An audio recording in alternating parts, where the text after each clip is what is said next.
everyone! For today's video ay papakita ko sa inyo kung ano ang lunch namin ngayong araw na ito. So here we are. We have the mutton with the soup.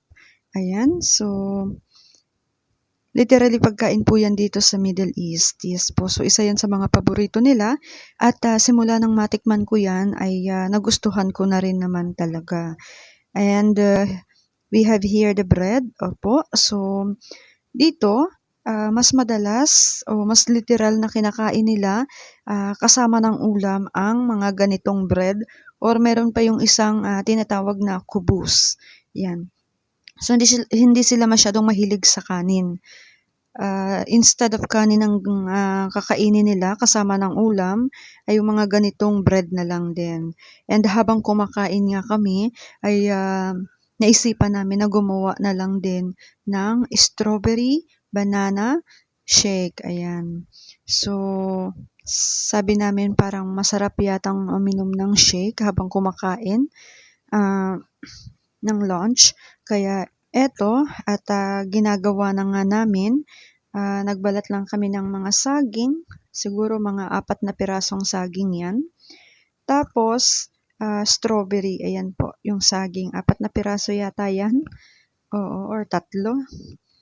And of course, yung strawberry, piniraso-piraso namin yung saging. And of course, hiniwa-hiwa namin yung strawberry para hindi siya ganun mahirap na i-blend. So, para mas mabilis. Ayan. And nilagay na nga namin lahat yung natitirang saging at saka yung mga strawberry para hindi na rin siya masira pa. So kasi hindi rin naman kami masyadong mahilig talagang kumain ng fruits.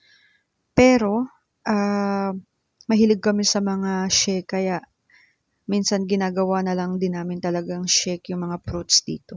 And of course, para mas masarap siya guys, lagyan natin siya ng almond. Ayan. Pero yung almond na yan guys, kailangan natin siyang ibabad sa tubig. Opo. So kung mapapansin ninyo, yung almond is matigas talaga yan. O, 'di ba? Matigas talaga siya kahit ngata-ngatain mo, hindi kakayanin ng ngipin mo. Basta-basta. So ang gagawin natin diyan guys, ay ibababad lang natin siya sa tubig. Tapos kapag nababad na po siya, saka nyo siya babalatan. So kapag kasi naibabad nyo na yan, mas mabilis na siyang lumambot. Hindi siya literally na malambot talaga na mapipisa mo na siya ha. But malambot as in maghihiwalay na yung balat niya dun sa kanyang pinakang laman. So idadagdag lang din natin yung almond dyan. And of course, meron tayo dyang cream. Meron tayo dyang fresh milk.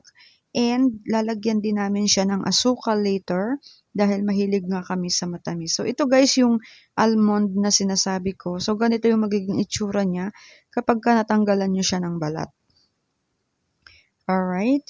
And depende pala kung gagawa din kayo ng ganyan. Depende sa inyo kung gusto nyo pang lagyan ng asukal. So kasi kami, mahilig po talaga kami sa matamis. Kaya lalagyan pa namin yan ng asukal. Pero kung ayaw ninyo at hindi naman kayo mahilig sa matamis, ay kahit hindi nyo nalagyan ng asukal yan kasi medyo matamis na po yan.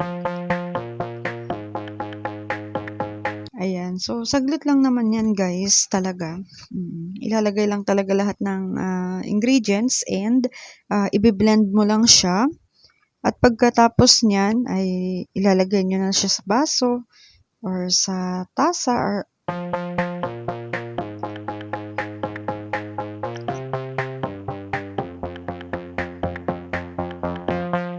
ayan. So, ito yung ano namin, yung rice namin. Hindi kami kasi na-satisfied dun sa sa bread. So, nag-request siya na baka gusto rin namin kumain ng kanin. So, after namin kumain ng bread, ay kumuha na rin kami ng rice. Ayan.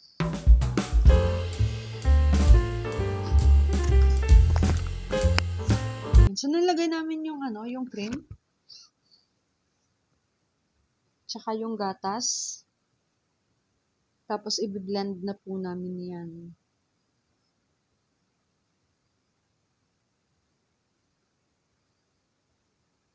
Yan. Hinugasan pa talaga yung lagayan para masaid talaga. Ang pinakang sabaw niya guys is yung fresh milk po. So hindi natin siya lalagyan ng tubig. Ang gagawin natin pinakang sabaw niya is yung fresh milk po natin diyan. Ayan.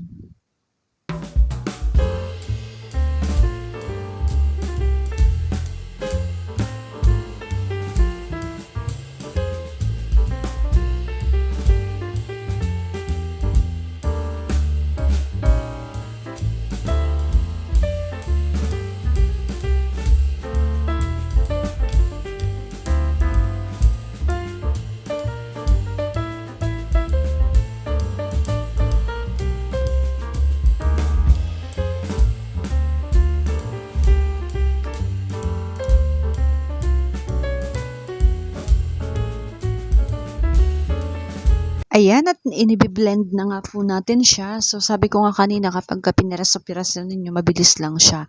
Ayan, so ganyan po yung magiging itsura niya. Sobrang yummy. Itsura pa lang yummy na. So, kulay pink po siya dahil dun sa strawberry.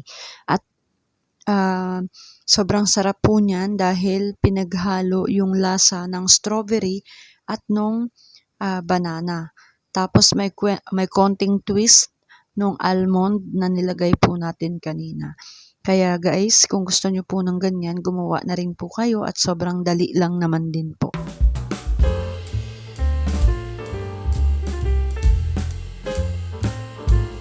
So, dinagdagan namin siya ng asukal. Grabe talaga sa matamis. Dinagdagan pa ng asukal kasi matabang daw. Ayan. Pero guys, literally, ano po yan, medyo matamis na po siya kahit hindi nyo lagyan ng asukal. So, sabi ko nga kanina, mahilig lang talaga kami sa matamis. Kaya, grabe kaming mag-asukal.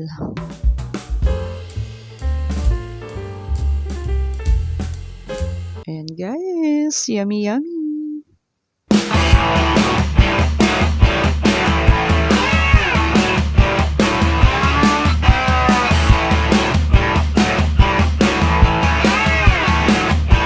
Ayan, so meron pala tayo dito, ito yung mga ginagawang toppings, and actually hindi ko rin alam kung anong tawag dito. So ito yung finished product natin guys, ayan, so nilipat na natin siya sa baso, tapos nilagyan natin siya ng toppings na ipinakita ko sa inyo kanina. Hindi ko rin alam kung anong tawag doon.